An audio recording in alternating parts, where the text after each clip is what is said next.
singer and songwriter, and he's going to talk on the issue of Agent Orange. Today's focus is the aftermath, the effects that veterans and their families and America in general is dealing with now. He's going to do that both through music and through some reminiscence of his experiences, and we'll be very happy to answer questions toward the end. So, Jim, welcome back. Yeah, all right. Thank you. Thank you.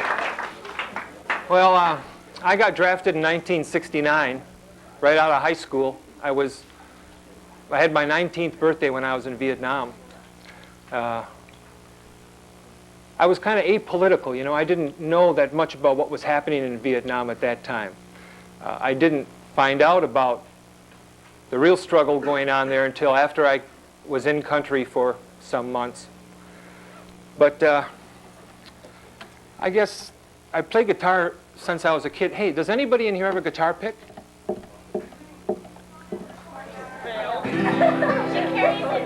All right. I lost my guitar pick on a bus somewhere.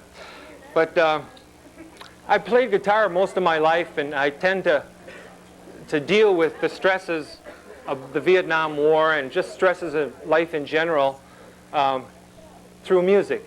It's a good ventilation for me. You don't have one? All right. There's one. No, it's not. It's a pen cap. Now, I'll pass on the pen cap. Thanks anyways. There are certain songs I want to sing for you, but there are certain expletives. There's some swear words in them, and I just want to prepare you for some of that. Of course, there's not going to be anything you haven't heard before. I'll start off with a song by Country Joe McDonald. I guess yesterday you heard the Fixin' to Die Rag from him, right? Well, it's 1, 2, 3.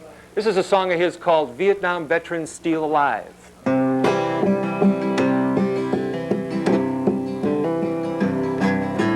Me and my daddy, when I was just a boy, spent so many hours talking about the Great World War.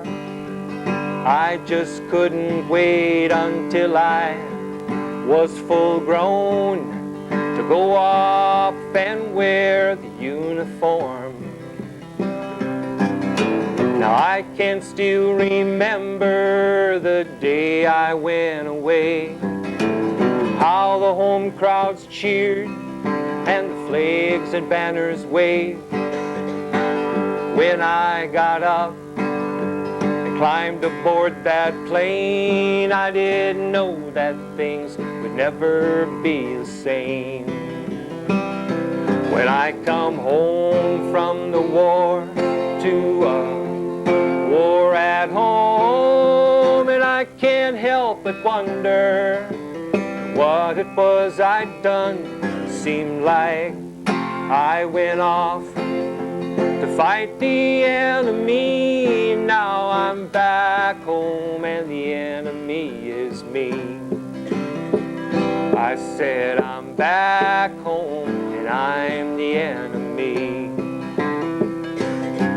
Well, it didn't take long before I began to tell the real thing is like a living hell. I saw so many lose their bodies and their minds in the jungles and the mud of Vietnam. But I just kept on fighting and the Lord spared my life. I lost part of my body, but I never lost my mind. But the home folks seemed sickened at the sight of a Vietnam veteran still alive. So listen, old son, if you want to go and fight, just make sure you know what is wrong and right. The passions of today can be tomorrow's shame, and folks back home will just have you to blame. When I come home from the war to a war at home, and I I can't help but wonder what it was I'd done.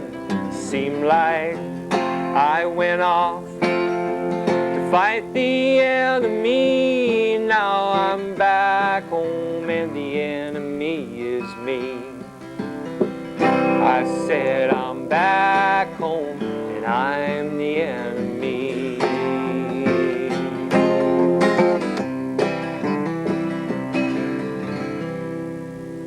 Vietnam veterans still alive.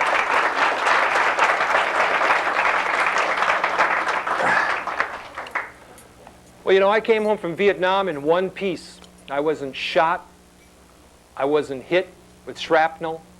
I thought I came home in one piece. But then in 1977, I found out about Agent Orange.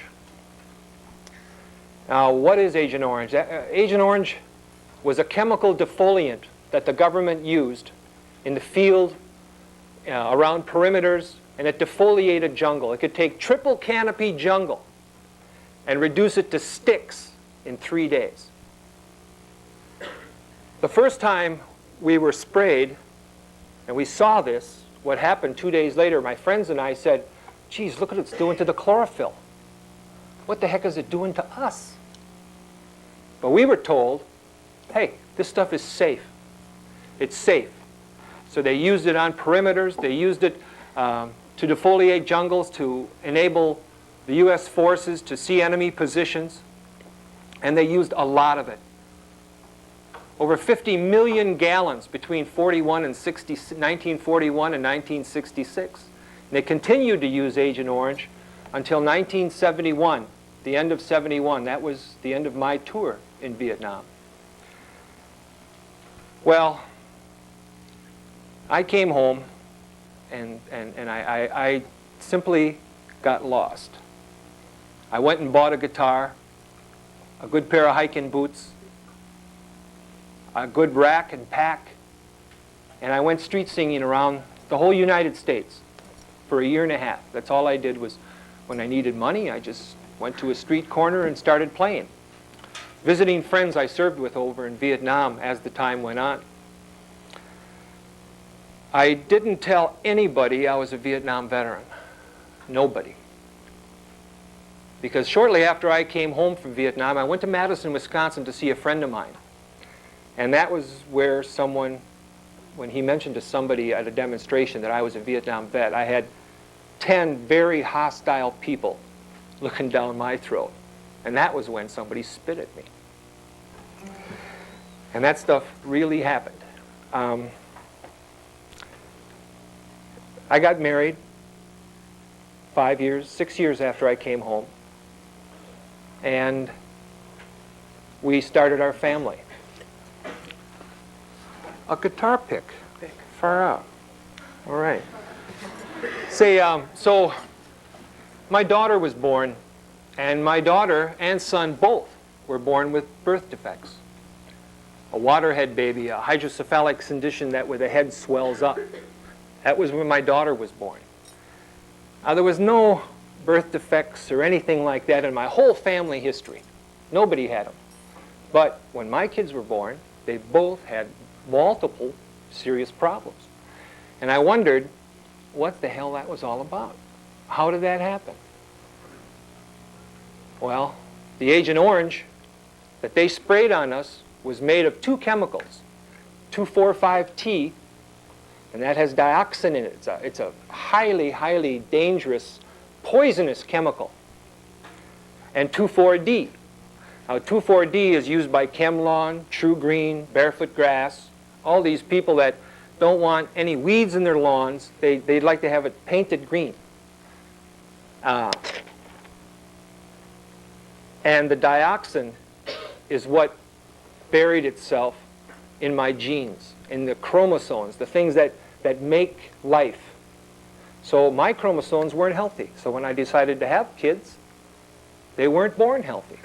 Had the government told us at the time of the seriousness of this chemical, a simple blood test to show your chromosome level of breakage would be easy to get. But they didn't tell any of us anything. In 1977, I think I found the reason why it happened to me. I got active and I got very, very angry. I was pissed at what they did to me and my kids.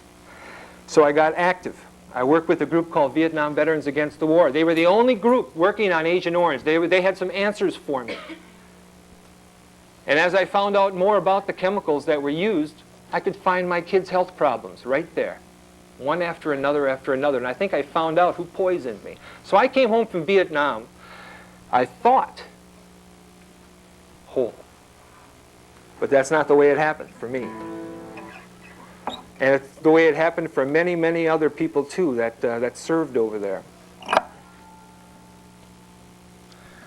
As a canine dog handler, oh, I didn't tell you what I did over there. I was drafted. They sent me to canine school, and they gave me a German Shepherd, a killer dog. And I was to walk this dog at night around perimeters, around ammo dumps, around petroleum depots, and all this wire line and that I walked with my dog had been sprayed with this chemical defoliant. So you could see past the perimeter, because the jungle tends to get really bushy, and that's what they use the Agent Orange for. Now in hindsight, our dogs, after they were in Vietnam for 2-3 years, they developed symptoms. They developed shakiness of the limbs, crustaceans on their joints. And they told us it was Vietnamese ringworm. But what that was nerve damage.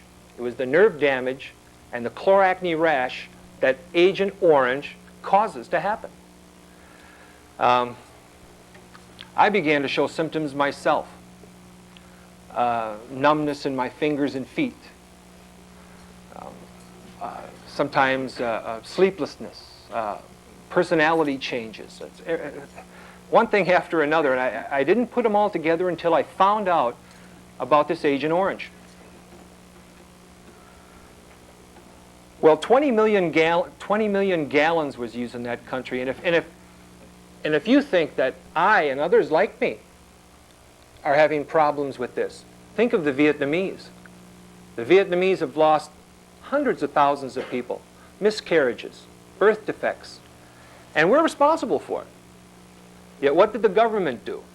When we talked to them and said, you're spraying Agent Orange, they said, we're not using any Agent Orange. And in fact, then they said they were using it, but it was harmless.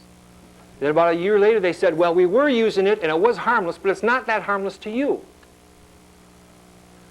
So then it came down to a class action suit that some Vietnam veterans put together against the chemical companies, which we were sold down the river on. The people responsible for the Agent Orange, the Dow, Monsanto, Diamond Shamrock, Hercules, these are the people that make millions of dollars of profit on people's agony and wars. It's happened throughout our history. There's a song that I wrote called the Claymore Polka. Now you got to remember, I had realized that they had poisoned me. I realized that my kids' health problems were the cause of this Agent Orange. I essentially wanted to go out and buy a weapon, and I wanted to get even.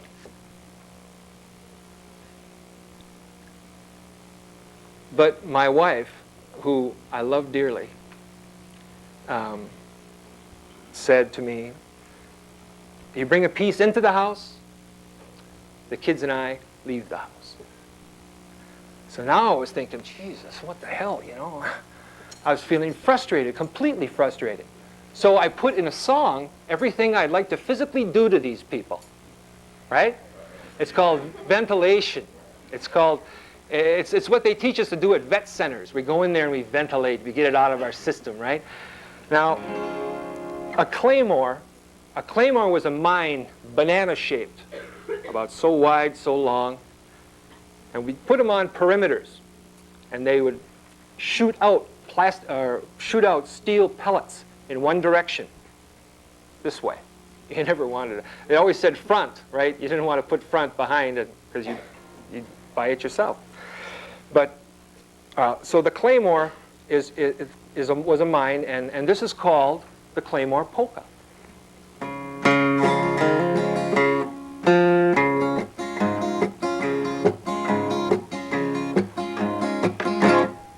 That's too loud, isn't it? Can you hear the guitar back there like this? All right, now I'd like to dedicate this song to Dow Chemical. I'd like to blow you away with a claymore. Put a booby trap inside your briefcase. Set some punji sticks around your mansion. Add some Agent Orange to your tea from me. I know you use your laws to defeat me. And in the end you're hoping that you'll cheat me. But look behind your back, I'm fixing for attack. Yes, I would like to hurry things along. Now as you walk outside to your caddy, it might be wise to look under the hood. 'Cause when you were away at your meeting, a package might be left for your own good. Yes, it could. Boom! You might think that this is not the answer. But there is something you must not forget. The Army taught me well, and I hope you go to hell, and maybe I can hurry things along. Maybe I'll blow you away with a claymore. Set a tripwire in your john, so when you take a shit, your asshole will be lit. So drop your pants and sit. I hope you bite the bit. Yes, I would like to hurry things. Well, won't you let me hurry things along? Well, I like that part.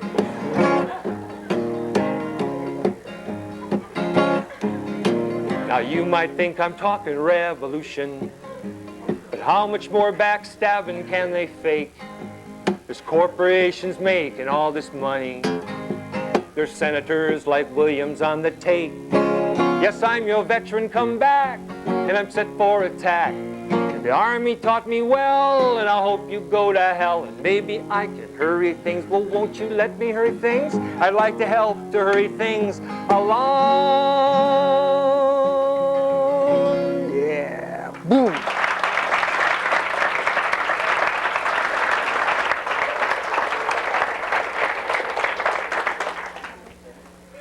Well, now, as the years went on, and I became active, and we worked for this whole Agent Orange thing, and we ended up getting screwed in the end anyways.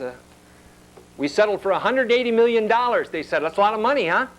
$180 million we got from the chemical companies for saying, well, no, this stuff's not harmful, and we're not responsible for these birth defects, but we'll give them $180 million bucks. The judge took it, and the attorneys made over $14 million. $14 million these attorneys made. And all they did was settle. They didn't even take it to court. They made 14 mil. And what does a 100% disabled Vietnam veteran get from that fund? $12,000. 12,000 bucks. Screwed, huh? Yeah, that's why the Claymore Polka was put together.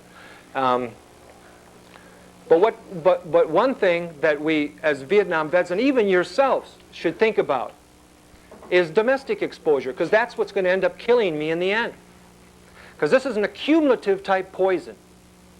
As your body takes this chemical in, it collects in your liver, it collects in your brain, it collects in your stomach, and it rots this stuff away. Then every single time we get re-exposed from ChemLawn, from True Green, from barefoot grass, my exposure level goes up. And it can only go up so far before a major organ fails. So, here I am at work. I'll put this together for you. I was at work. I fixed traffic signs for a living. For the city of Madison, I put up no stop signs, no parking signs and stuff like that. But one of my job duties was to spray the curb yellow. You know, it looks like a moon buggy, and they spray the curb yellow where you can't park, and bus stops and all that garbage. But you have to work with certain chemicals. You have to work with xylene, toluol, Naphthalene stripper. And these chemicals are phenols, just like Agent Orange is a phenol. So here I am, working for the city of Madison. Got a good job. First good job I've had since I come home.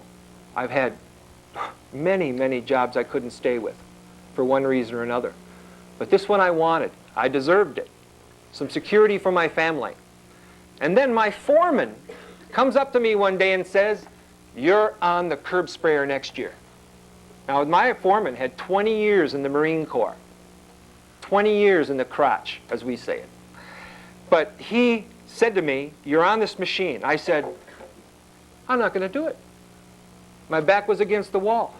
The government had taken my house because I had to sell it because my neighbors were using Chemlawn and True Green and Barefoot Grass, and my kids were always seizuring. So I sold the house and I moved. And for the next 6 years, I moved one time every year. For 6 years, we moved 6 times. They had taken my kids' health. They had taken my health. And now they were going to take my job. My foreman said, "You don't want to do it? You're fired." Of course, he didn't have the authority to fire me. But this was his action. And I thought to myself, in my mind, I had my back right up against the wall. I had nowhere to go but forward. But what saved me was a resolution. I sang benefits for 3 women running for city council in Madison. Very liberal candidates who asked me if I'd sing benefits, and I said, "Sure, I'll sing benefits for you, and I hope you get into office, and when you get into office, I want you to do something for Vietnam vets. I want you to do something about domestic exposure." And they all said okay, and they were all elected. So I gave them a resolution that said, "We, the city of Madison, support Vietnam veterans in their struggle for testing, treatment, and compensation of Agent Orange poisoning." Pretty simple, huh? Just say you're in support of us. So it went to the council, and it passed, because who's going to vote against vets, right? So now this thing came on my shoulders. My job was at jeopardy. I got a call from the city attorney, and I said, "Just remember Resolution 305. So he didn't know about that, right? So he looks it up. Now the city's in support of Vietnam veterans and their struggle for testing, treatment, and compensation for Agent Orange. How could they fire a disabled Vietnam veteran for not using the same poison? I was poisoned with it now. I didn't have to buy a gun. I didn't have to threaten anybody's life. I sort of used the system to change itself. I used the system to protect people like myself. And I wrote a song about it. I'll sing it for you. Now, this song got me into a lot of trouble with my foreman. But I'll tell you, a lot of his bosses bought tapes that had this song on it because they all, you know, he's a little weird. His mentality is mission before men. And I left that mentality when I left Vietnam. So this is called "That's All That He Knows."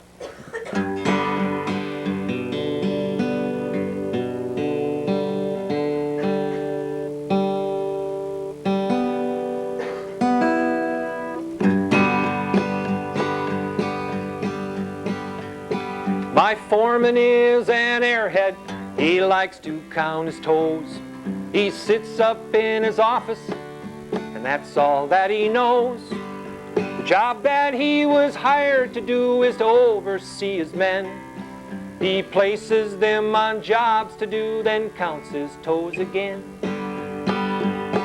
Now if a problem might arise and workers are alarmed from chemicals with health effects, he orders them disarmed.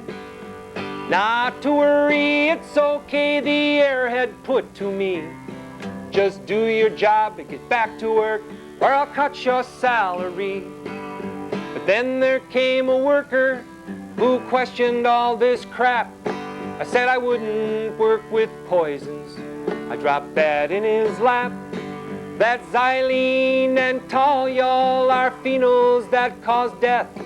They rob the body, kill the life, and take away your breath. But my foreman, the airhead, he didn't like my tone. He said I'd better change my mind or he'd send me home. So I said, okay, fire me if you got the guts.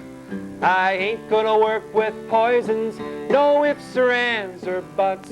So letters were written and Agent Orange did tell the story of a veteran who came back from a hell. Those chemicals, they took his health, they took his kids' health too. And now his job is on the line. Well, what's a vet to do? Well, I got mean and angry and smarter by the by. I covered my butt in City Council, Resolution 305. Yes, we, the city, do support Vietnam veterans' plight.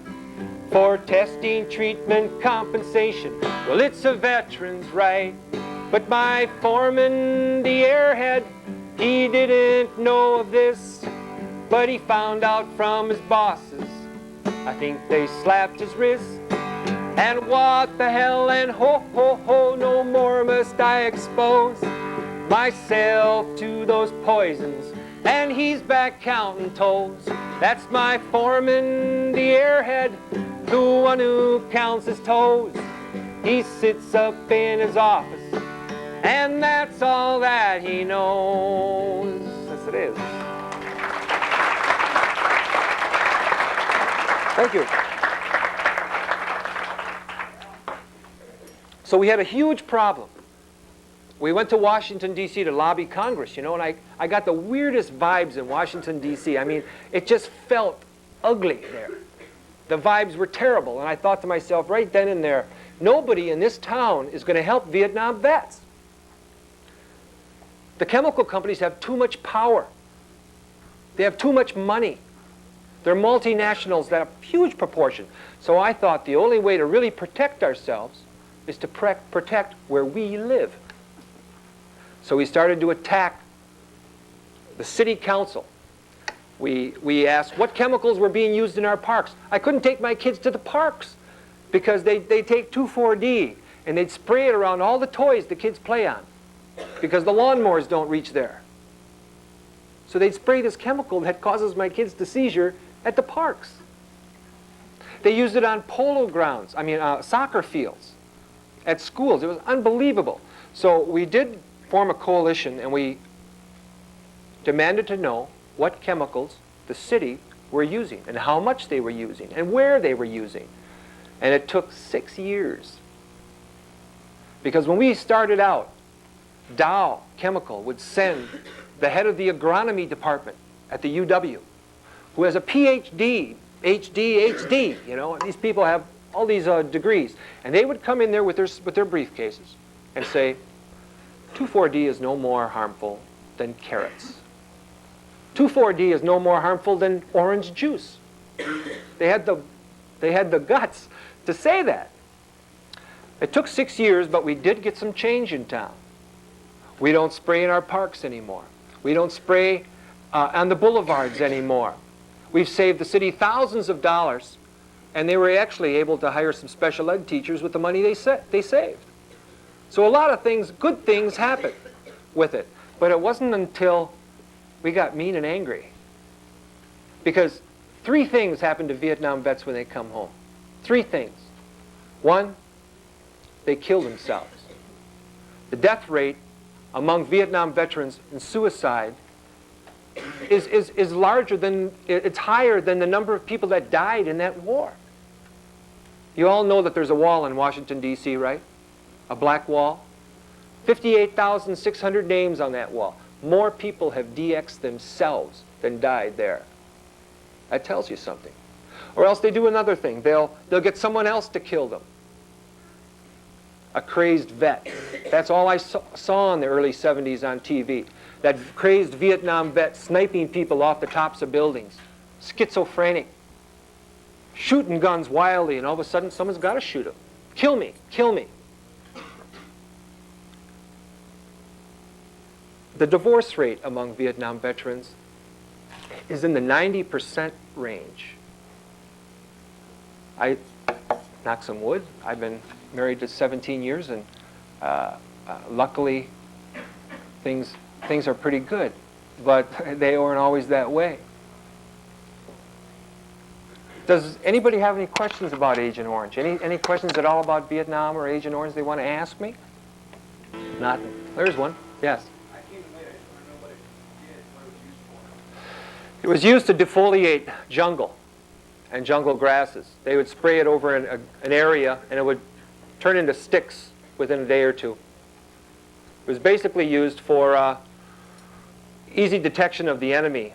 When they would spray the wire around where I worked, you could see beyond the lights 40, 50 meters. Whereas if it was defoliated, the enemy could come up, sneak up on you. And Charlie was real smart. He was so smart, he won that war. And he should have, in my opinion. I realized shortly after I got there that Papa San with that water buffalo doesn't give a rat's ass about one man, one vote. He's been a Buddhist all his life. And he just wants not to be screwed around with anymore. The Americans would come in and say, don't do this, and leave. The VC would come in and say, don't do this. So the people were really in the middle through the whole situation. But a number of symptoms began to occur. The dizziness, the numbness in fingers and feet, and I did put things together. And we tried our best to change things, and we did in Madison. It might be a little harder. I noticed on the way over here, all this neighborhood back, let's see, where's the front of school? There? Yeah. There's not many weeds around any of these houses. And I'll tell you, I look at this, and as I'm putting in traffic signs, I'll tell you how I deal with it. There's a neighborhood going up in Madison, the far west side, all $150,000, $200,000 houses. And I'm putting in the street name signs and the dead end signs and the no parking signs and all this stuff. What I started to do was, as I dug my holes for these signs, I dug them a little deeper because I can see it. 5 years from now, this will be an all-white neighborhood.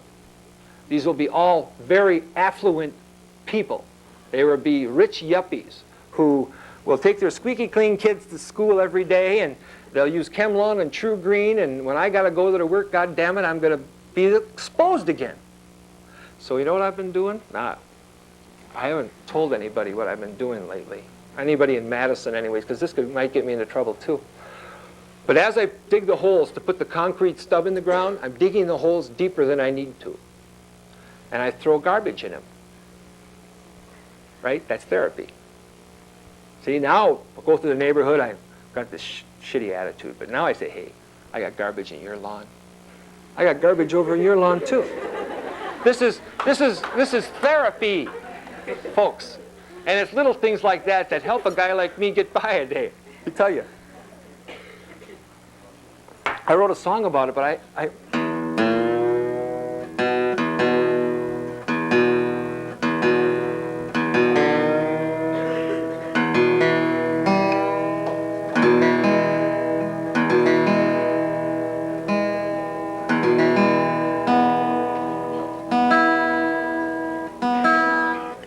haven't sung this song to anybody yet. I hope I can remember it all. I just finished it about a month ago. Let's see if I can remember it. $250,000 homes lined up in a row. Perfect rich folks neighborhood, I see them come and go. Not a weed upon a lot, all perfect, clean and neat. All haves and no have-nots, Madison's elite.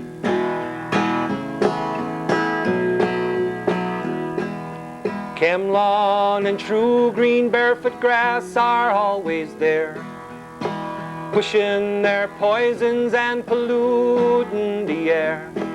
They defoliate the terrace, they defoliate the yard.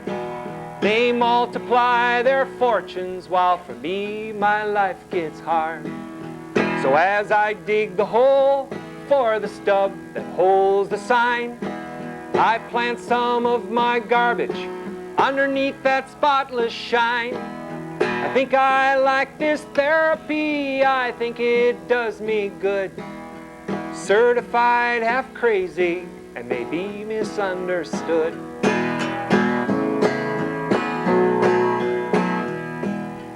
Now I've got to work each day in neighborhoods like these.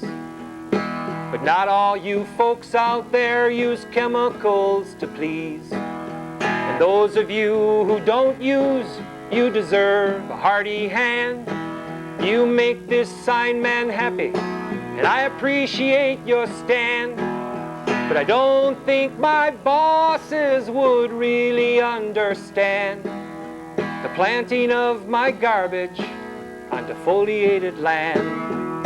But there's a method to my madness, however weird that it might be. It helps me persevere the constant tyranny. I think I like this therapy, I think it does me good. Certified half crazy and maybe misunderstood. Certified half crazy and maybe misunderstood. I remembered it all.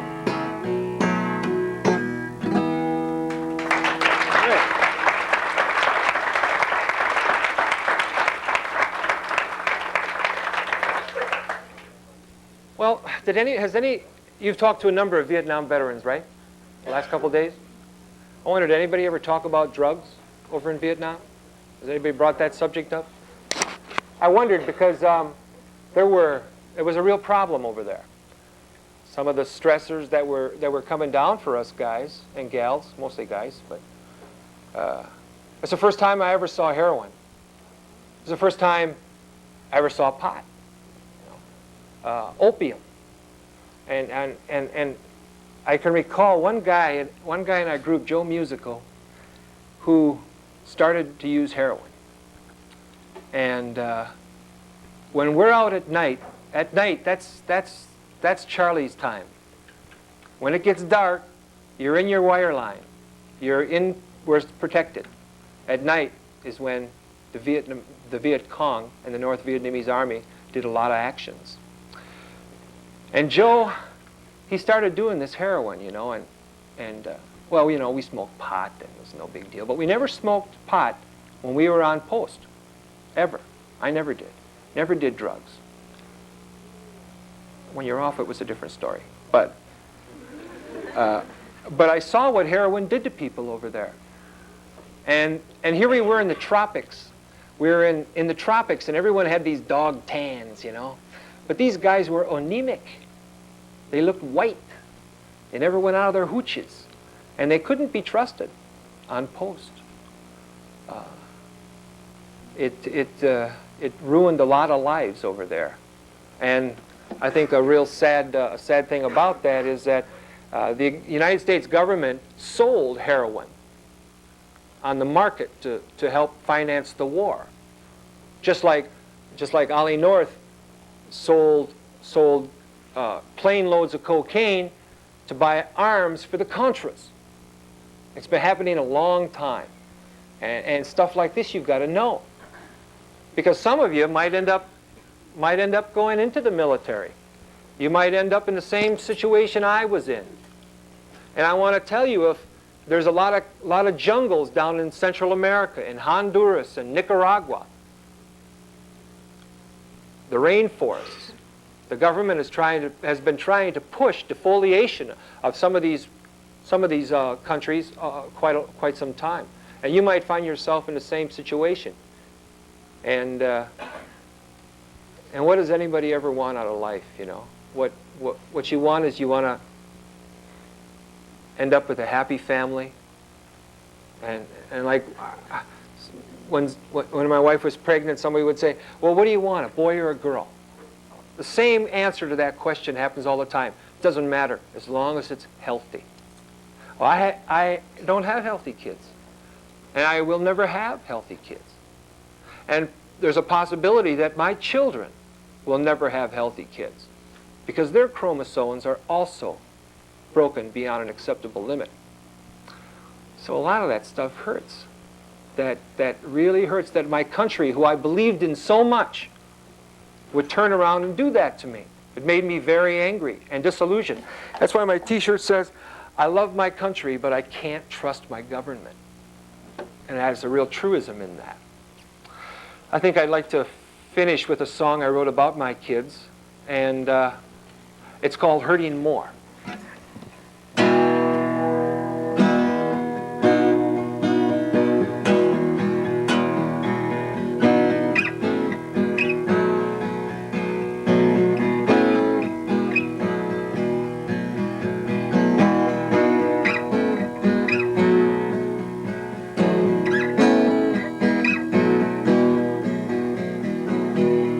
Children at my feet, I walk with them through the dark and deep. He says there's odds of her not making it, but I told him I've seen odds before and shaken it. So there went my baby, there went the doctor too, into a room to fix her head. And I walked down hallways, walk back in time, down a trail, deadly mine. Unseen dangers behind those doors, and they're always hurting, hurting more, hurting more. It's been 5 years now since that time, and I want to tell you all that my girl is fine. But there's other veterans that can't say that the babies lived on to see another day. So who holds the answers to this Agent Orange? Who'll take the blame for us? And they say we're crazy. Can you wonder why? It might have been better if in Nam we died. But somehow we're here. Can you feel the tone? And we'll keep on fighting for our own. That's how we made it home. Yes.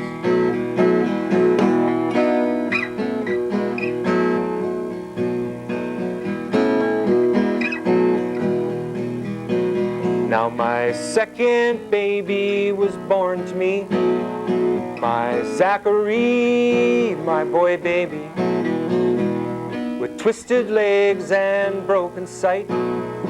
His struggle goes on this very night. So who holds his answers? Who'll make them come alive for a little boy of 3? So I ask my questions, and I make them burn, just like those fevers that take the turns. Unseen dangers from shore to shore, and they're always hurting, hurting more, hurting more. These children at my feet, I've walked with them through the dark and deep.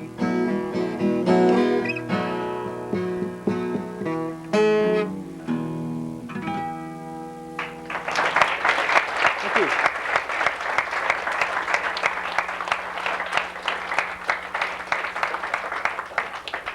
Does anybody have any questions they might want to ask about anything at all? Not just Agent Orange. Not a question. It means I'll have to sing another song. All right, go ahead. How do you feel when you see television movies about the war on television? Do you like watching them, or do you understand the meanings of them? Oh, I understand the meanings of them. I don't like too many of them, to tell you the truth. There are a couple of movies I think are real good. There's one called Birdie. It's about two friends that go to Nam at different times, and they're dealing with PTS, post-traumatic stress disorder. It's pretty good. This gung-ho Rambo shit is worthless. It's the same as John Wayne was for my father's generation. But my father fought a different kind of war than I did. Studs Terkel calls it the good war, you know. But for me, I just got swallowed up, and the majority of those movies I really don't watch. No. Yeah. The South Vietnamese government, did they try and do something to stop this Revolution? Did they help? No, they didn't do anything to stop it. They weren't really in control, really. You know, that was the United States had a presence there that was so large, so strong, that it was their plan to do this. And we've been in contact with doctors from North Vietnam that are saying that the problem is really bad throughout the whole country. Anybody else? Yeah. Didn't, in 1966, didn't they, or like 68 maybe, they found out that Agent Orange was bad for, it was harmful to people, and yet they didn't stop it? Well, see, that's an interesting story. Dow Chemical knew it was harmful and carcinogenic in 1948. See? They just withheld the facts. See, there's two ways to make Agent Orange. You mix all the chemicals up, and then you heat it in a big cauldron or whatever, but you heat it. When you heat it to a certain temperature, it creates dioxin, and that's the poison. Now, Dow and Monsanto, they could have made Agent Orange, but they could have made it a safe way. It's a little more expensive, but they could have made it where no dioxin would have been in it, but that cut into their profits. So, knowing what it did to us, they just went ahead and poisoned us. And I think the message I want to give you all is that they'll do it to you too, if you let them. They'll do it to you. And if you're using any chemicals on your lawns at home, you should talk to your folks about it and have them call ChemLawn and True Green and see if they can fortify your lawns without using 2,4-D, using fertilizer. And it takes a little more effort, but it's definitely the safer way to go. Anybody else? Yeah.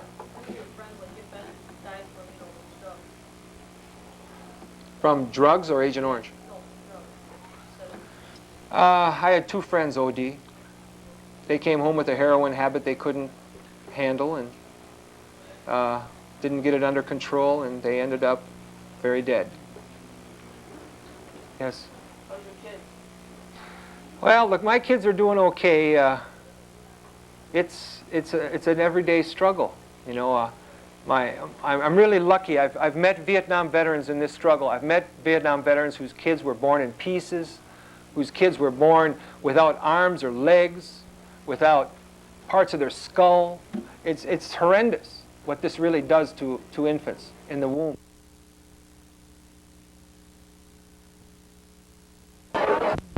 See?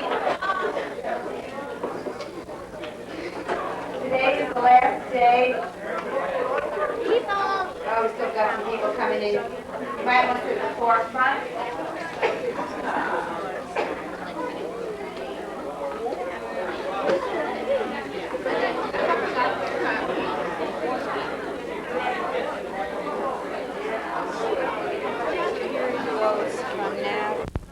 Four spaces. You can, so we can get started. Today, the last day of our three-day symposium on the Vietnam experience.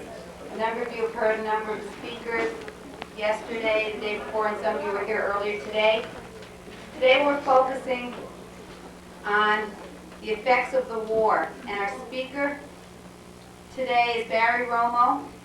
He was in Vietnam Army, 1966 to 1969, and returned to Vietnam in 1987. So he's going to relate a little bit about of his experiences while he was in Vietnam, and what he saw, and why he decided to return. Barry Romo.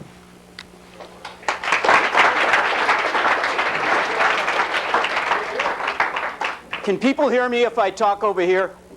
Good, it means I can walk around. First off, I appreciate being able to speak here. I also worked last night at the post office, so I haven't slept in about 24 hours, and that's never stopped me from talking. I'm going to talk for a certain period of time, and I'm going to make sure there are questions. But if people don't ask questions, since I'm already out here and I'm already sleepy, if you don't, I'll just keep talking about what I want to talk about. So it's probably more to your benefit to ask questions and hear something you're more interested in than have me continually talk. My name is Barry Romo. I'm a national coordinator of Vietnam Veterans Against the War. And I think it's real important that people let you know where they're coming from before they start around Vietnam. There was 2.7 million young men and women who served in Vietnam, and that's how many stories they are. If people tell you that somehow they're objective and that the combat and the blood and the suffering in Vietnam didn't affect them, they're lying or they're hiding something. People have different stories and different experiences. My stories are real for me. They are not real for other people.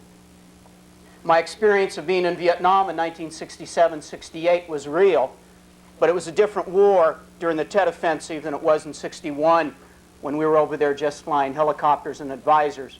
And it was certainly different than 1972 when we were pulling all our troops out. Now, I said I belong to Vietnam Veterans Against the War, so let me tell you something about that. VVAW is the oldest Vietnam vets organization, 22 years old. 12 years before there was other Vietnam vets organizations, VVAW existed. 50,000 Vietnam veterans joined VVAW. Twice as many as joined the service organizations such as Vietnam Vets of America, which was founded in 1979. Twice as many as a service organization. While the war in Vietnam was going on, while Americans were dying, while people were being drafted, while we were dropping bombs on the Vietnamese, there was no right-wing, pro-war Vietnam Veterans Organization. The only group to be organized as Vietnam vets while the war was going on was one organized against the war. Why do I bring that up? Well, when I got out of the service, my hair was a lot longer, had a lot more of it. I was 21 years old, and I was part of that culture that existed at that particular point. I didn't think that Bob Hope was particularly funny. I didn't enjoy Roy Brown and his band of renown. Quite frankly, the music I wanted to listen to was the Rolling Stones and the Beatles and the Chamber Brothers. Wanted to listen to Time and a whole bunch of other songs that got banned on Armed Forces Radio because it made people remember that they only had 365 days. And while the war was going on, those of us who still had friends in Vietnam, those of us that were concerned politically, only belonged to an anti-war organization. VVAW is not only concerned with the question of war, but also the question of vets' benefits. Since we're the largest vets organization, we were the first group to work around delayed stress, psychological problems in Vietnam. In 1970, 9 years before the federal government recognized delayed stress, post-Vietnam syndrome, Vietnam Vets Against the War was organizing rap groups to deal with the questions of psychological problems. In 1971, 14 years before other people were talking about Agent Orange, Vietnam Vets Against the War was warning the United States about the dangers of Agent Orange to unborn children and the question of causing cancer. At the time, we were called communists because the United States wouldn't be using something that was dioxin-based, that was causing birth defects, that was making unborn children be born with gross deformities. At the time, for raising the question of dioxin poisoning, we were somehow pushing communist propaganda. We weren't.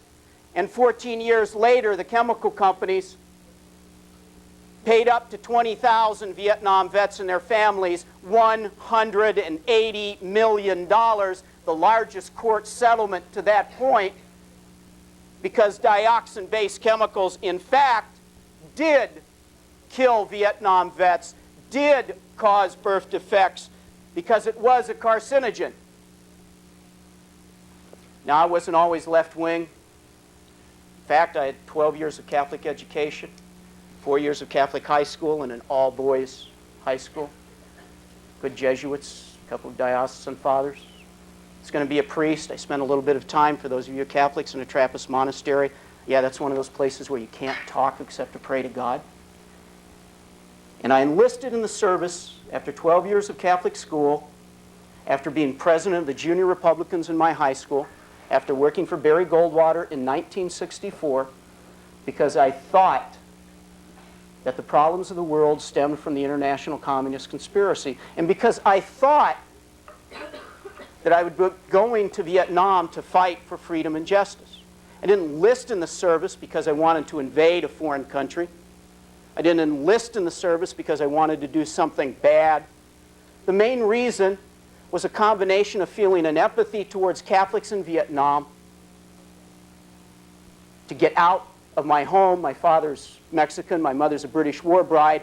There was no money for college, and this offered me a chance to get away. And it offered a chance for college. And like for a lot of other young men, after watching John Wayne, you get to watch Chuck Norris. But after I watched John Wayne, I thought I knew what the service was about, and I wanted to be a man. So I went in the service at the age of 18. At the age of 19, I graduated from officer candidate school and was a lieutenant. I was commissioned in the infantry, which means at the age of 19, I was leading 40 men in combat. As a 20-year-old second lieutenant, I was a battalion S2. That's a staff intelligence officer. It means I worked with colonels. And before I was 21, I was an infantry company commander, which means 300 men underneath me, plus 6 other commissioned officers, without college. And I got out of the service at 21 with the same medals that Ollie North did. People who are in ROTC know that that's rather unusual. The reason I bring that up isn't to brag, but the reason I bring that up is so that you can't discount me because I'm saying something that you didn't see on tour of duty. My experiences in Vietnam were in the field. I was never in a city. And as I said before, I went in the service because I wanted to do something good. I thought everybody in the military was going to be comrades. You know, they'd always said that once you get in the service, you don't have a first name. You wear a name tag, just your last name.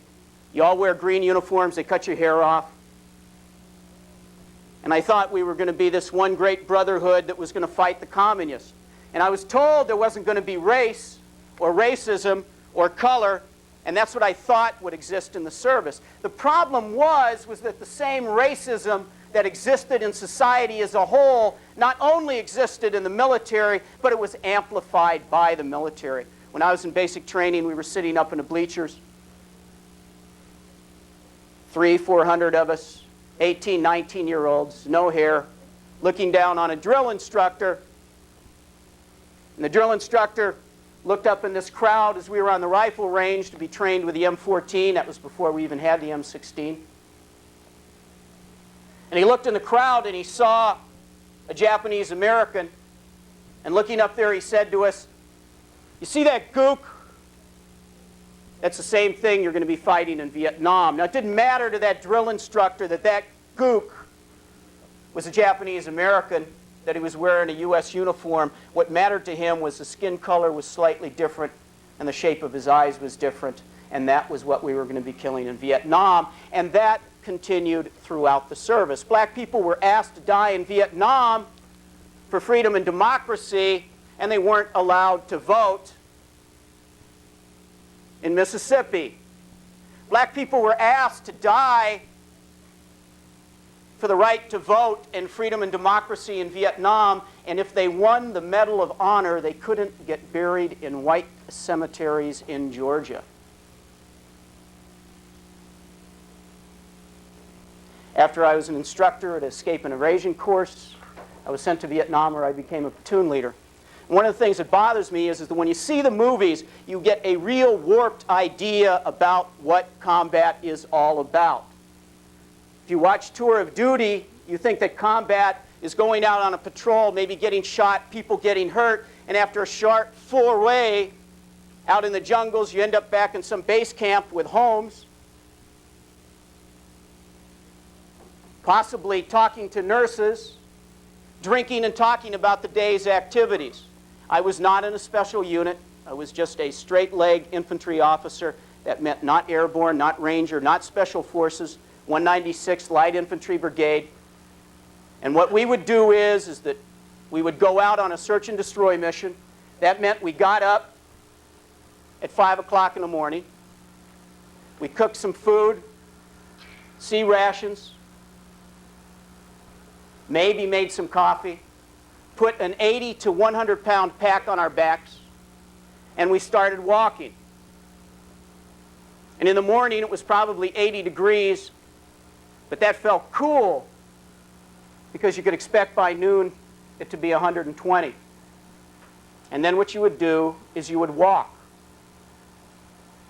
And you would walk along the dikes of rice paddies.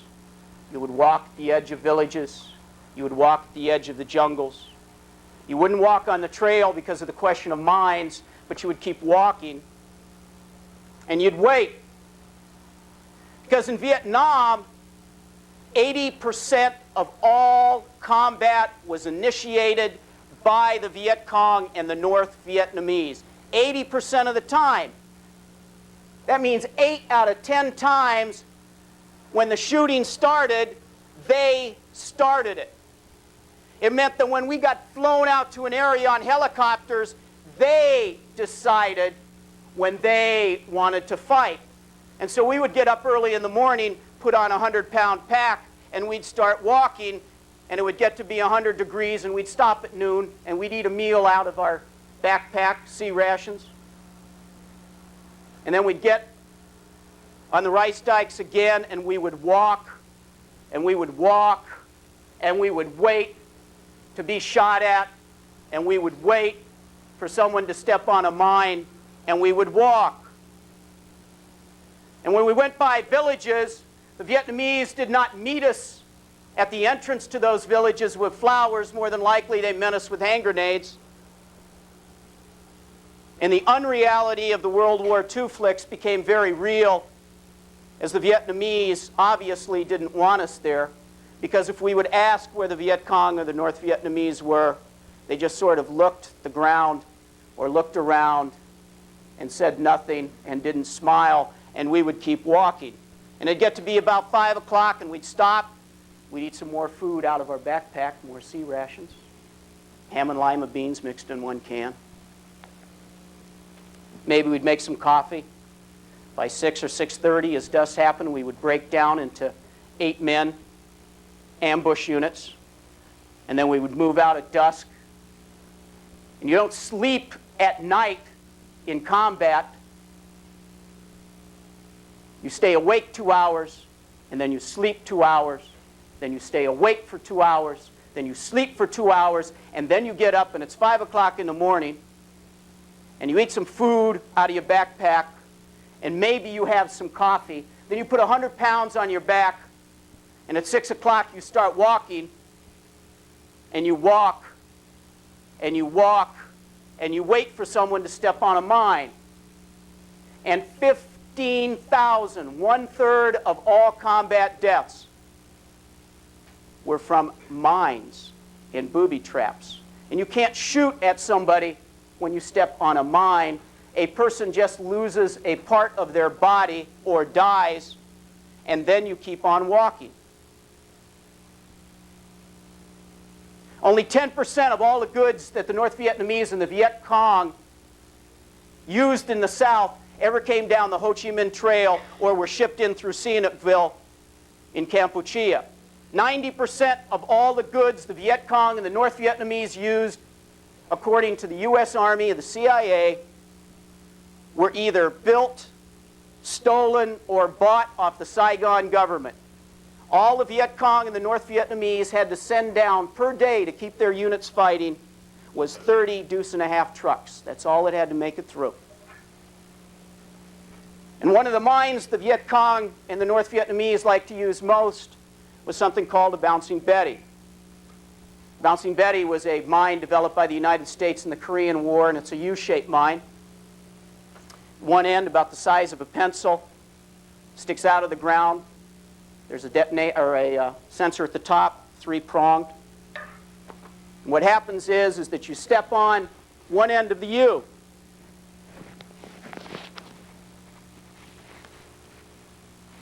Little 3 prongs, you step on it, makes a electrical charge come down through the U. Then it's down at the base of the U, the electrical charge goes off. What it does is it then hits a tube or a pipe about the size of a golf ball, a tennis ball. And this tube has inside of it a charge at the base of the other part of the U. And that charge blows a tennis ball size mine 2.5 feet in the air, and then the tennis ball size mine blows up at groin level. Young men at the age of 18 really don't think about death. I didn't think about death. Young men at the age of 18 think about losing their sexual organs and never being able to sleep with a woman or having a family again. Death comes easy in the movies. The reality of losing your manhood at 18 is a lot scarier. There were more quadriplegics and paraplegics in Vietnam than in the Second World War. In the Second World War, there were 16 million Americans fighting. In Vietnam, 2.7 million served.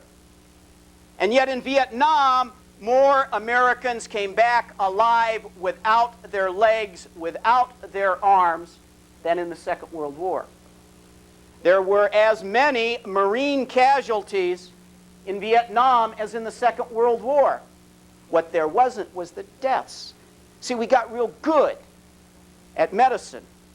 And so in the Second World War, when you lost the lower half of your body, you died.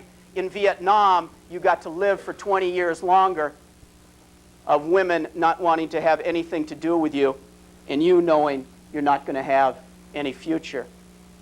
And so you'd keep walking, and it'd get hotter. And when it got to be 5 o'clock, you would eat some sea rations and you'd drink some coffee. And it was 6 o'clock.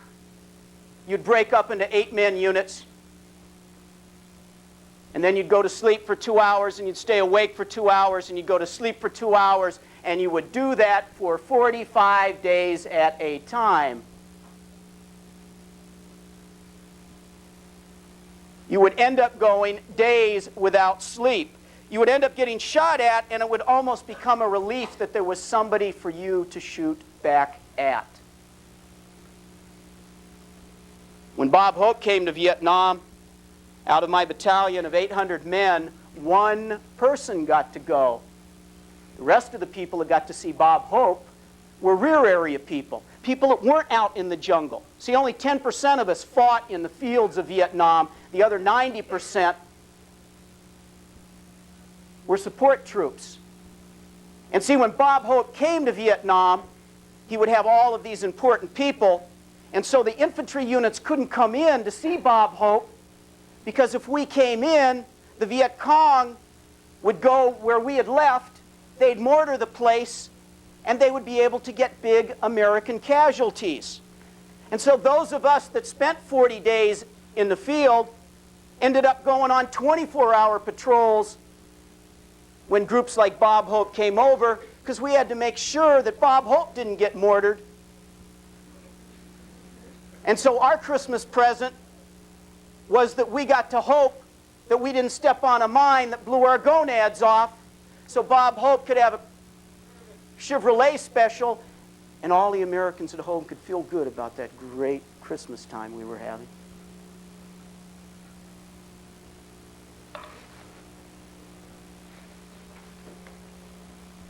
The major people that get killed in a war are not soldiers. You watch a movie and Rambo is always fighting some Russian,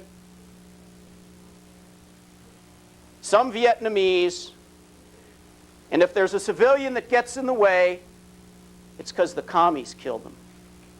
in any war, a majority of the people that get hurt are babies and children and women and old folks who can't get out of the way. See, we don't use pinpoint weapons anymore. We drop bombs with carpet bombings. We fire 16-inch guns off of battleships. A 16-inch gun fires a shell the size of a 55-gallon drum. We drop Agent Orange on them, and we make their babies be born dead or deformed. And in Vietnam, if you killed a Vietnamese civilian by accident, you would pay the family. We had a great insurance program. That's by accident, not on purpose. If you're walking along that rice paddy, and in that village over there, one sniper fired at your unit, you would call artillery in on that village. If 10 women and children or men or anybody died, it was 10 Viet Cong. When they were dead, they were VC. And that didn't count even if they got in the way because you wanted to blow that village up. If, on the other hand, you called in artillery and you wanted to blow that village up, but the artillery went awry and you blew that village up, that was a mistake. And see, that happened a lot. In the movies, they don't show you it, but 105 rounds and cannons and artillery, when they fire, it causes a great amount of heat. And so with a lot of cannons, you can only fire 100 or 150 rounds through the barrel before that barrel warps. They have to take the barrel off, they have to re-put another barrel back in, and then they fire it again. If they don't, and those of you that have gone hunting and know that what a rifle is, which means there's rifling on the inside, makes the round go in a circle, makes a corkscrew through the air. If they don't do it, the barrel will warp, and the bullet, instead of coming out and corkscrewing through the air and hitting that village, will come out wobbling, and instead of going over there, will land there. So over in this village, we've now killed some people. In that village, we wanted to. They're all dead, 10 people. In this village, we kill a child. The U.S. government would pay that family $60. Well, it wasn't really $60. It was 600 piastres. It's probably about $54. If you killed a mother, you paid the family $90.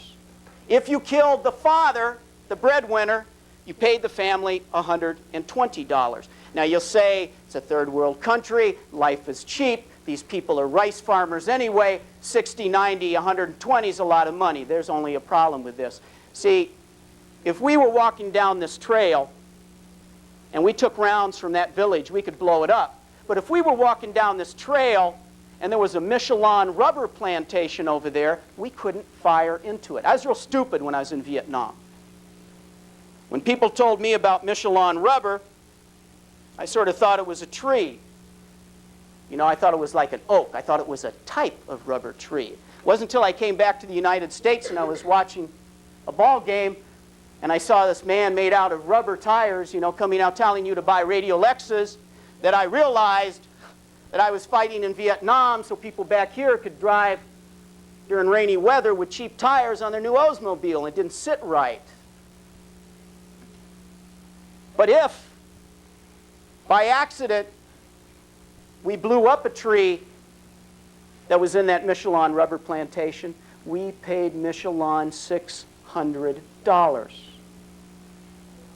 And what you have to ask yourself when you're walking in the jungles of Vietnam at the age of 19, when they tell you that you're fighting for freedom and democracy, when they tell you that you're fighting for something decent, and you see that the sap of a rubber tree is worth 10 times the blood of a child whose future you're supposed to be fighting for, it comes home in a very real way, the difference between propaganda and reality, the difference between war and what they show you on the TVs. As a battalion S2, my job was to fly around the areas. At the age of 20, I had my own helicopter. And for 2 or 3 hours a day, I would fly. By the way, the area I was in I Corps, the northernmost provinces of Vietnam. Most of my time was fighting hardcore North Vietnamese. I was Quang Tri, Hue, Da Nang, areas to the west, everywhere from generally this area right here, everywhere from the ocean all the way to the Laotian border. And the way that military units work is they have what's called area of operations. And so a battalion is your basic maneuver element. That's like 5 companies, and each company is made up of 3 platoons. And when I was in S2, I would fly, and I would look over the jungles and the rice paddies to figure out where American troops were supposed to engage the enemy in combat. I mean, hopefully what I was supposed to do was see the Viet Cong or the North Vietnamese, which I never saw from a helicopter. And so then what I would do is I would say, oh, this place over here looks like a good place for an ambush. And so I would go back and we would figure out where we would send those infantry units out, like when I was a platoon leader, and I told you earlier, we would walk along the rice paddies, and then we would stay awake for 2 hours and sleep for 2 hours. That's what I was doing. I was figuring that out. So every day I would fly, and now I have to break off that, have a cup of coffee, and remind you that 90% of all the goods that the Viet Cong and the North Vietnamese used were procured in the South. And one of the things that they procured was our unexploded rounds. Those were called duds. And in Vietnam, 11% of all the artillery rounds and the bombs dropped were duds. Now, that doesn't mean there wasn't high explosives inside of them. What it means is that this bomb was made, and at the factory, when they put the detonator in, which is the thing that makes the explosive goes off, they messed up some way. And so even though they fired that artillery round, even though they dropped that 500-pound bomb, when it hit, it just dug itself into the earth and it did not explode. What the Viet Cong and the North Vietnamese would do would be go and retrieve these unexploded rounds, literally saw them in half in tunnels and underground factories, take out the explosives from inside our duds, make claymore mines that Americans would then go and step on to have their legs blown off. And when you consider that we use more high explosives in Vietnam altogether, bombs, artillery rounds, etc., than all the sides used in the Second World War, you realize why the Viet Cong and the North Vietnamese only needed 10% of their stuff coming down south. And so what we would do is we would pay Vietnamese to bring us unexploded rounds. Now, you already have people that are being forced out of their ancestral homes because of forced relocation or Agent Orange or bombing or because they want to get away from the Viet Cong.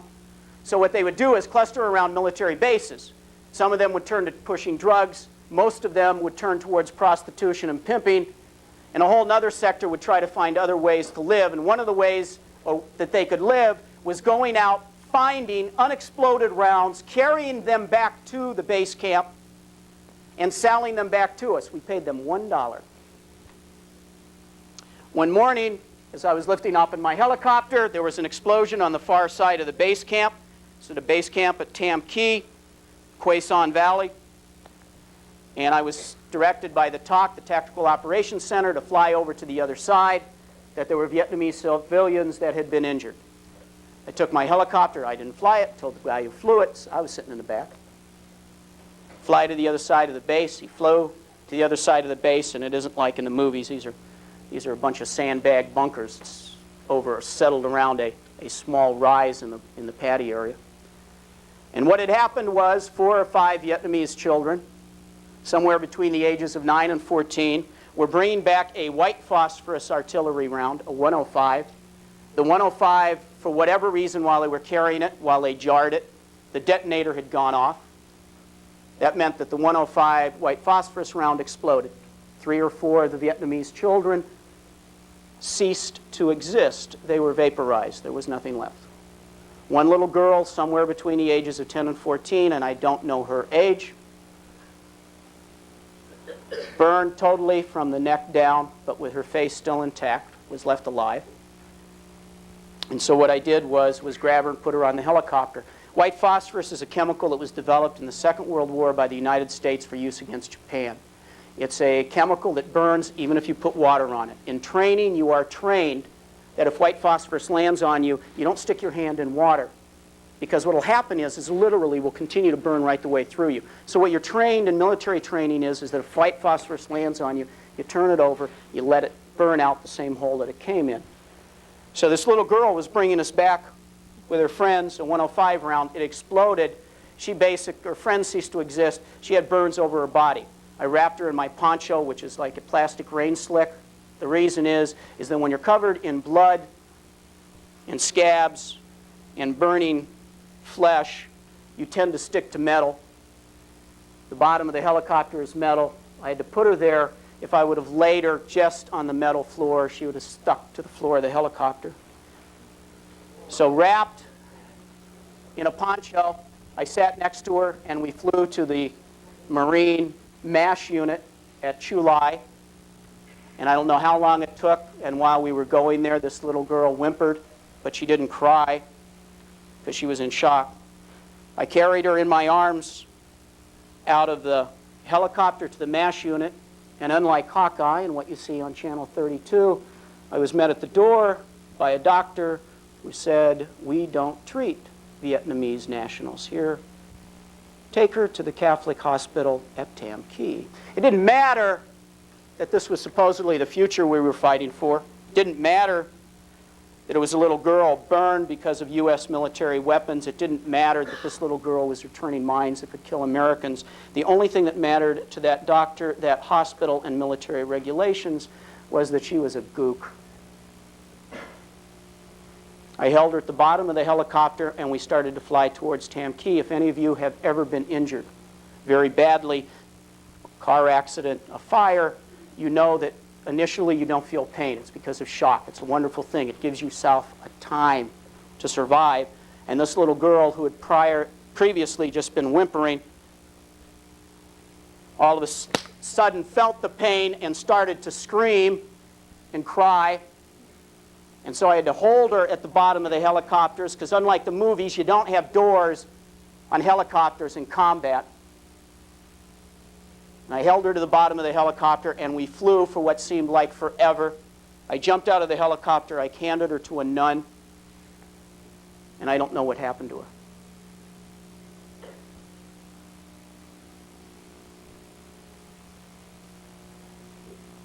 But see, I was told for 18 years that we were fighting for freedom and democracy, that we were fighting for Vietnamese kids to have freedom. And what I saw was not people getting freedom, but people dying, and an inherent racism in the United States society, amplified to the point where 9-year-old girls couldn't be put in U.S. military hospitals. You know, Dan Quayle never went in the service, and he got in the National Guard. A whole bunch of these other tramps did the same thing. Why do I say that? Because during the Vietnam War, 16 million young men were eligible to go in the service. 6 million actually went. 1/3. Of that 6 million, 2.7 actually went to Vietnam. 1/6. And yet guys like Dan Quayle, Bill Burke, Richard Daley got out. And you know who fought it? In Vietnam, in ground combat, 47% of all casualties were minorities. Blacks, Hispanics, Asian, Indian, or Native American, Eskimo. And they wanted to keep rich guys like Burke and politically connected people like Quayle out so bad that they initiated what was called Project 100,000. And what they did was every year they drafted 100,000 young Americans who could not pass the mental tests. They had 16 million. They needed 6 million. They had Bart Starr making $100,000 a year who got out because of trick knees. And they drafted 100,000 young men a year who couldn't read, who couldn't pass the mental tests, so that the rich boys got out. My nephew flunked twice. My father's a World War II vet. My brother is a World War II vet. My father married my mother at the age of 44 when he went to Europe as an infantryman in the Second World War. My brother was a ranger in the Pacific. My father met my mother 20 years younger. They got married. They came home from the war. My father said, if I can fight a war, I can have a kid. And at 48, I came along. My brother came back. He was 20, got married, had a kid. And 1 month after I was born, my nephew was born. We were raised like brothers. I went in the service. A year later, my nephew went in the service after he flunked the mental test twice. My nephew was slow but not retarded, and was so slow that when he was sent to his training company at Fort Lewis, Washington, every single sergeant in the unit signed a petition saying, don't send this man to Vietnam, he's going to die. Sergeants like Sergeant Rock signing papers for generals, don't send this man. My nephew was sent to Vietnam, and in the post-Tet offensive of 1968, he was shot in the throat. He drowned in his own blood. His body stayed in the field along the DMZ for 2 days where it bloated, turned green. We were both in the 196th. My brother asked me to be his body escort. I picked my nephew's body up. I was flown back to the United States, and I went from walking in the fields of Vietnam with my nephew's body to the streets of San Francisco in 24 hours. My nephew died, and he couldn't pass a mental test. Quayle's vice president, but he didn't use anything to get out of Vietnam. Ask me questions.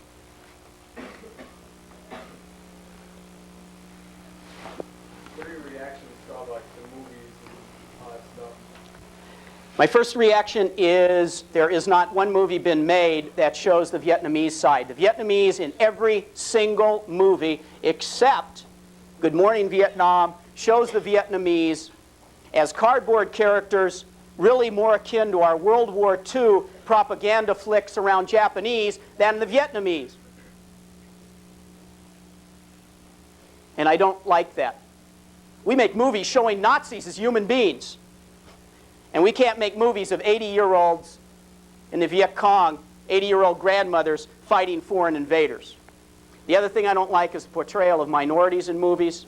In every movie, they play the same stock pieces that they played in the Second World War, and you would not know if you watched Platoon that black people suffered 47% of the casualties in combat because all the blacks in Platoon were stabbing themselves in the legs, jiving off to the side, and running away from combat. When a base got overrun, the only people that had courage were the racist drunk whites from Alabama. And that's not reality. See, if you do people a favor by making a movie about them, at least show what happened. So I don't like a lot of them. Only 2 movies I really like is Apocalypse Now. And the first part of Apocalypse Now was my tour in Vietnam, 67, 68. And Good Morning Vietnam, because it showed the Vietnamese as decent people. Then secondarily from that is Platoon, because it shows it from essentially a very, very, very, very, very, very, very, very white perspective, and cuts out the Vietnamese absolutely, totally, even though it has a lot of incidents which are correct. And the rest of them you could throw in a lake because they have about as much connection with reality as some Harpo Marx movie. More questions? You mentioned that you went back to Vietnam recently. What did you find when you went back? What was it like? I went back to Vietnam twice. I am the only person to have fought in South Vietnam and to live under the bombing in the north. In December of 1972, after Kissinger and Nixon in October of 1972, right before the election, announced a peace plan. I went to North Vietnam with Brigadier General Telford Taylor, a guy who was the chief prosecutor at Nuremberg, the head of international law at Columbia University, and the guy who was the American head of the ultra secret, the guys that decoded the German stuff in the Second World War, Joan Baez, and a minister. And we had packages for 500 of the POWs. 3 days after we got there, Richard Nixon sneak attacked North Vietnam, and in Hanoi over the next 10 days dropped the equivalent of 20 Hiroshima bombs on a city of 250,000. Twice a day, with regular bombings, we got the equivalent of a Hiroshima-sized nuclear weapons. We lived through that, and so I saw the South and the destruction that existed there, and I have the unique experience of being the only person to see the North and the destruction there. 2 years ago, I went back to Vietnam. There's an incredibly large amount of construction that's going on. The Vietnamese do call the Russians Americans without money, but before you feel real good about it, you ought to know that in 1961, when the Green Berets first went to Vietnam, and Kennedy, not understanding culture and the fact the Vietnamese had just fought a 20-year war against the French who all wore berets, came up with Americans wearing berets to show that we weren't French. But when the U.S. landed in '61 with their berets saying, no, no, no, we're not French, the nickname of the Americans was Frenchmen with money. So they're used to dealing with Caucasian-type peoples with minority troops who have money and don't have money and who come over to get what they can get out of them. Vietnam is the poorest country on earth, and the reason is because of what the United States did there. 10% of all the land in Vietnam will never grow food again because of Agent Orange. Worst off, if people have read The Tunnels of Cu Chi, the birth defect rate for Vietnam is higher than the birth defect rate for survivors of Hiroshima and Nagasaki. In Songbei province, which is the province where the tunnels of Cu Chi occur, 29% of all births end in spontaneous abortions, miscarriage, or gross birth defects. Gross birth defects, we are not talking about hyperactivity. We are talking about what's called cyclopsing, where the face is actually pushed in. We're talking about another thing where the organs are born outside the body, the stomach's born outside the cavity, the brain's born outside the cavity, and those kind of birth defects. And the interesting thing about it is that the most common birth defect is water on the brain for dioxin poisoning. It's true whether it was Love Canal or whether it was Times Beach.